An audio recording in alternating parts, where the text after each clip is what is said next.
Tout le temps. Donc, il faut garder son cœur. Comment garder son cœur? Comment garder son cœur?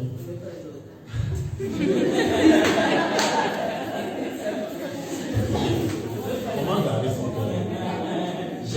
Lorsque je méditais le livre de Matthieu, j'ai eu un enseignement qui m'a beaucoup touché. C'était sur le trésor.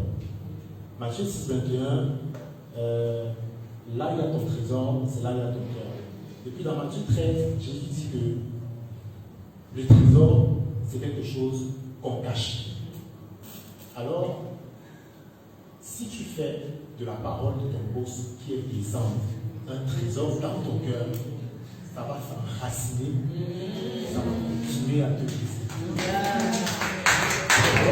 Ne fais pas de la parole blessante un trésor. Fais de la parole de Dieu un trésor dans ton cœur. C'est quoi la parole de Dieu? C'est que moi je suis merveilleuse créature. Moi je suis béni. Moi je suis quelqu'un d'intelligent.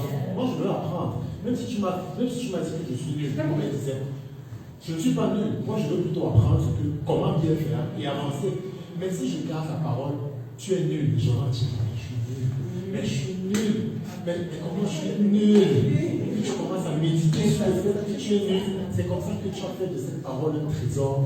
Elle s'est enracinée dans ton cœur et elle va devenir une blessure. Et puis le délai de guérison sera d'autant plus long que la racine est profonde. Alors comment faire? Sortir la parole, empêcher de faire de cette parole un privilégié. On m'a blessé aujourd'hui. On m'a blessé aujourd'hui. Je viens, je dis, oh ma soeur, on me pose la question bizarre aujourd'hui. Il m'a dit que j'étais comme ça. Je parle de ça. Parfois, on fait des trésors, des choses qu'on ne parle pas.